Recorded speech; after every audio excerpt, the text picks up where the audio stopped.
Assalamualaikum warahmatullahi wabarakatuh.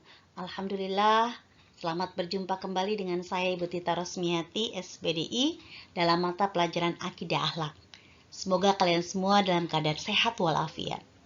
Baiklah, pada pertemuan sebelumnya kalian sudah mempelajari apa itu akidah Islam, di mana pada intinya akidah Islam itu adalah meyakini bahwa Allah itu adalah satu-satunya Tuhan kita. La ilaha illallah, tiada Tuhan selain Allah. Nah, untuk selanjutnya, mari kita lebih mengenal lagi siapa Tuhan kita, siapa Allah itu, dengan cara mengenali sifat-sifatnya. Baiklah anak-anakku, sebelum kita mulai pembelajaran kita, mari kita sama-sama mengucapkan basmalah. Bismillahirrahmanirrahim. Semoga Allah senantiasa memberikan kemudahan dan kelancaran dalam setiap aktivitas kita. Silakan kalian perhatikan gambar berikut terlebih dahulu. Terlihat jelas di layar, ada alam semesta beserta isinya. Ada planet-planet termasuk di dalamnya bumi. Ada gunung, lautan, binatang, tumbuh-tumbuhan, dan ada juga manusia.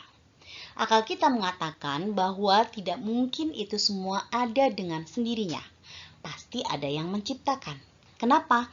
Karena tidak mungkin sesuatu tercipta kalau tanpa ada penciptanya. Nah, lalu siapa yang menciptakan? Pasti yang menciptakan dia adalah Tuhan yang Maha Kuasa.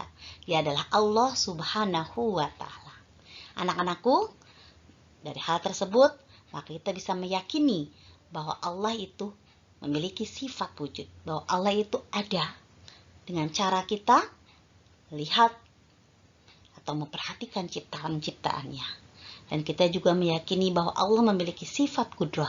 Allah itu Maha Kuasa. Karena Allah mampu menciptakan alam semesta beserta isinya. Baiklah, kita akan memulai pembelajaran kita tentang sifat-sifat Allah.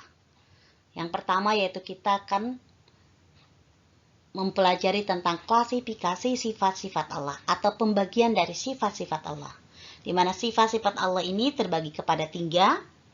Yang pertama yaitu sifat wajib bagi Allah, dan yang kedua adalah sifat mustahil bagi Allah, dan yang ketiga adalah sifat jaiz bagi Allah.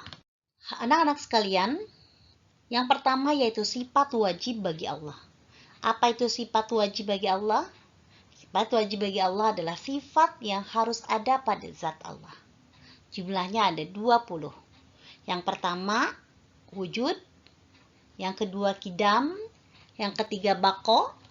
Yang keempat, mukhalafatul hawadisi. Yang kelima, qiyamuhu binafsihi. Yang keenam, wahdaniyah. Yang ketujuh, kudrah. Yang kedelapan, irodah. Yang kesembilan, ilmun. Yang ke-10, hayat. Yang ke-11, sama. Yang ke-12, basar. Yang ke-13, kalam. Yang ke-14, qadiran. Yang ke-15, muridan. Yang ke-16, aliman. Dan yang ke-17 hayan, ke-18 sami'an, 19 basiran, dan yang terakhir ke-20 adalah mutakaliman. Itulah sifat-sifat wajib bagi Allah yang harus nanti kita ketahui, kita pelajari, sehingga kita bisa mengenal Allah Subhanahu wa Ta'ala. Yang kedua adalah sifat mustahil bagi Allah. Sifat mustahil bagi Allah ini adalah merupakan kebalikan dari sifat wajib bagi Allah. Apa yang dimaksud dengan sifat mustahil bagi Allah? Sifat mustahil bagi Allah adalah sifat yang tidak mungkin ada pada zat Allah. Adapun jumlahnya tentu saja sama dengan sifat wajib bagi Allah, yaitu berjumlah 20. Yang pertama Adam, yang kedua hudus, yang ketiga fana, yang keempat mumasalatul hawadisi, yang kelima ihtiyaju li ghairihi, yang keenam ta'adud, yang ketujuh ajzun, yang kedelapan karahah, yang ke-9 jahlun, yang ke-10 mautun, yang ke-11 somamun, yang ke-12 umyun, yang ke-13 bukmun, yang ke-14 ajijan, yang ke-15 karihan, yang ke-16 jahilan, yang ke-17 mayitan, yang ke-18 asomma, yang ke-19 ama, dan yang ke-20 adalah abkama. Yang ketiga yaitu sifat jaiz bagi Allah. Sifat jaiz bagi Allah yaitu sifat yang dimiliki oleh Allah berupa kebebasan mutlak sebagai Tuhan semesta alam untuk berbuat sesuatu atau tidak berbuat sesuatu sesuai dengan kehendaknya. Fi'lu kulli mumkinin aw tarkuhu. Memperbuat segala sesuatu yang mungkin terjadi atau tidak memperbuatnya. Baiklah anak-anakku, sekarang kita akan mempelajari tentang pembagian dari sifat-sifat wajib bagi Allah. Di mana 20 sifat wajib bagi Allah ini terbagi menjadi 4 bagian. Yang pertama yaitu sifat nafsiyah, yang kedua sifat salbiyah, yang ketiga sifat ma'ani, yang keempat sifat ma'nawiyah. Apa yang dimaksud dengan sifat nafsiyah? Sifat nafsiyah itu adalah sifat yang berhubungan dengan zat Allah. Jumlahnya hanya ada 1, yaitu sifat wujud. Yang kedua, sifat salbiyah. Sifat salbiyah ini adalah sifat yang meniadakan adanya sifat sebaliknya, yakni sifat-sifat yang tidak sesuai atau yang tidak layak dengan kesempurnaan zat Allah. Jumlahnya ada 5, qidam, baqa, mukhalafatul lil hawadisi, qiyamu binafsihi, wahdaniyah. Nah, kemudian yang ketiga yaitu sifat ma'ani. Sifat ma'ani adalah sifat abstrak yang harus ada pada zat Allah. Jumlahnya ada 7, kudrat, irodat, ilmun, hayat, sama, basor, dan kalam. Kemudian yang keempat yaitu sifat ma'nawiyah. Nah, sifat ma'nawiyah ini adalah merupakan kelaziman dari sifat ma'ani. Maka jumlahnya pun 7, yaitu qadiran, muridan, aliman, hayan, sami'an, basiron, dan mutakaliman. Selanjutnya yaitu pembagian sifat mustahil bagi Allah. Seperti halnya sifat wajib bagi Allah, 20 sifat mustahil bagi Allah pun sama terbagi kepada 4 bagian. Yang pertama yaitu nafsiyah, yang kedua salbiyah, yang ketiga ma'ani, dan yang keempat ma'nawiyah. Jumlahnya pun sama. Nafsiyah ada 1, yaitu Adam. Salbiyah ada 5, hudus, fana, mumasalatul lil hawadisi, ihtiyaju li ghairihi, dan ta'adud. Ma'ani ada 7, azun, karohah, jahlun, mautun, summun, umyun, bukmun. Ma'nawiyah ada 7, azizan, krohan, jahilan, mayitan, asammu, ama, dan abgam. Baiklah anak-anakku sekalian, sekarang kita akan mempelajari tentang sifat-sifat wajib dan juga mustahil bagi Allah, baik maknanya ataupun juga dalil naklinya. Yang pertama yaitu sifat wajib wujud dan sifat mustahil adam. Allah wajib memiliki sifat wujud yang artinya ada. Dan mustahil Allah memiliki sifat adam yang artinya tidak ada. Apa yang bisa membuat kita yakin bahwa Allah itu ada? Yaitu salah satu caranya adalah dengan memperhatikan berbagai macam ciptaannya, yaitu alam semesta. Akal kita mengatakan segala sesuatu yang ada tidak mungkin ada dengan sendirinya. Pasti ada yang menciptakannya. Begitu pula, tidak mungkin ada langit dan bumi beserta isinya kecuali ada yang menciptakannya. Dia adalah Allah Subhanahu wa Ta'ala. Dengan demikian, jelas sekali Allah wajib memiliki sifat wujud. Allah itu ada. Karena kita bisa melihat berbagai macam ciptaannya. Allah Subhanahu wa Ta'ala berfirman dalam Quran surat Al-Imran ayat 2, A'udzubillahi minasyaitonirrajim. Allahu la ilaha illa huwal hayyul qayyum, yang artinya Allah tidak ada Tuhan yang berhak disembah melainkan Dia yang hidup kekal lagi terus-menerus mengurus makhluknya. Yang kedua yaitu sifat wajib qidam dan sifat mustahil hudus. Allah wajib memiliki sifat kidam yang artinya terdahulu, dan mustahil Allah memiliki sifat hudus yang artinya adalah baru. Allah sebagai sang pencipta, tentunya dia adalah lebih dulu dibanding kita ciptaannya. Oleh karena itu, Allah adalah memiliki sifat kidam, sedangkan kita manusia sebagai makhluknya memiliki sifat kudus. Tidak ada sesuatu yang mendahului adanya Allah, karena Allah lah yang awal dan Allah lah yang akhir.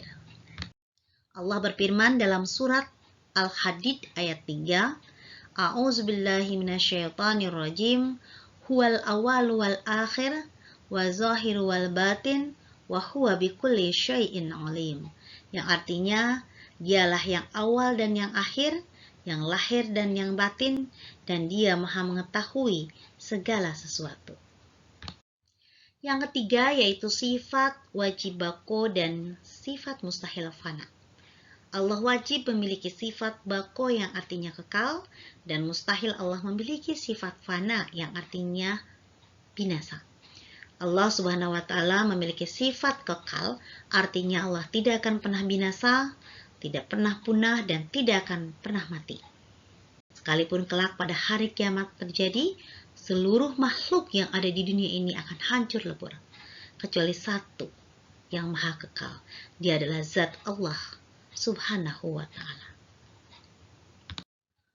Allah Subhanahu wa Ta'ala berfirman dalam Quran surat Ar-Rahman ayat 26 sampai 27. A'udzubillahi minasyaitonirrajim. Kullu man 'alaiha fani wa yabqa wajhu rabbika dzul jalali wal ikram. Yang artinya semua yang ada di muka bumi itu akan binasa, dan tetap kekalah zat Tuhanmu yang mempunyai kebesaran dan kemuliaan. Yang keempat yaitu sifat wajib mukhalafatul hawadisi dan sifat mustahil mumatsalatul hawadisi. Allah wajib memiliki sifat mukhalafatul hawadisi yang artinya Allah berbeda dengan makhluknya. Dan mustahil Allah memiliki mumatsalatu lil hawadisi, yang artinya mustahil Allah serupa dengan makhluknya.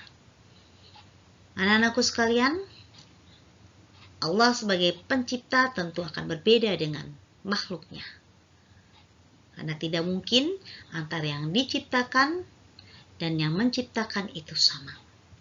Dialah zat yang maha sempurna dan juga maha besar. Tidak ada sesuatu pun yang bisa menandingi dan juga menyerupai keagungannya. Allah Subhanahu wa Ta'ala berfirman dalam Quran surat Asy-Syura ayat 11. A'udzubillahi minasyaitonirrajim. Laisa kamitslihi syai'un wa huwas samiul basir. Yang artinya tidak ada sesuatu pun yang serupa dengan Dia, dan Dialah yang maha mendengar dan melihat.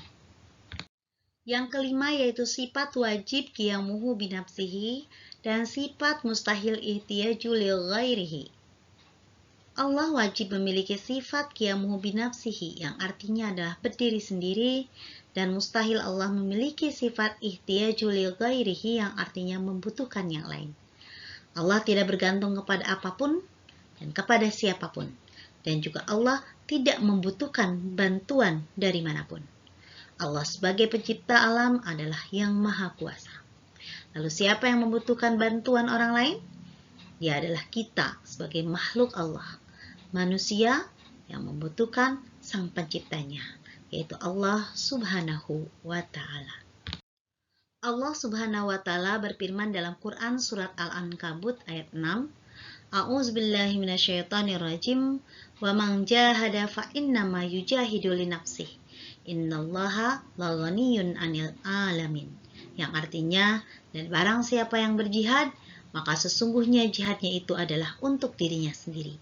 Sesungguhnya Allah benar-benar maha kaya, tidak memerlukan sesuatu dari semesta alam.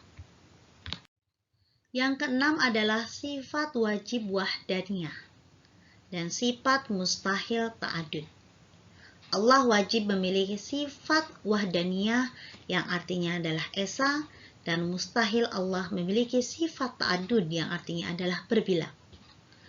Allah itu Maha Esa, Dia Maha Tunggal, artinya tidak ada sekutu baginya.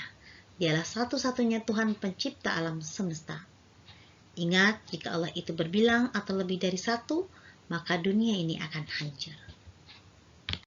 Allah Subhanahu wa taala berfirman dalam surat Al-Anbiya ayat 22, A'udzubillahi minasyaitonirrajim, law kana fihi ma'alihatun illallahu lafasadata, fasubhanallahi rabbil arsy amma yasifun. Yang artinya, sekiranya ada di langit dan di bumi Tuhan-Tuhan selain Allah, tentulah keduanya itu telah rusak binasa. Baiklah anak-anakku sekalian, untuk pertemuan kita kali ini kita cukupkan sekian. Insya Allah di pertemuan selanjutnya kita akan membahas tentang sifat wajib dan mustahil yang ma'ani dan maknawiyahnya. Nah, sebelum kita akhiri, silahkan kalian simak terlebih dahulu tugasnya. Yang pertama, kerjakan latihan soal yang terdapat di Google Form untuk link menyusul. Kemudian yang kedua, passwordnya adalah sifat 20. Yang ketiga, setelah selesai menyaksikan video pembelajaran, silahkan kalian tulis di kolom komentar nama dan juga kelas kalian sebagai bukti kehadiran. Yang keempat, tetap patuhi protokol kesehatan dengan melakukan 5M. Memakai masker, mencuci tangan, menjaga jarak, menjauhi kerumunan, membatasi mobilisasi dan interaksi. Baiklah anak-anakku, kita tutup pembelajaran kita dengan sama-sama mengucapkan hamdalah. Alhamdulillahirabbil alamin. Assalamualaikum warahmatullahi wabarakatuh.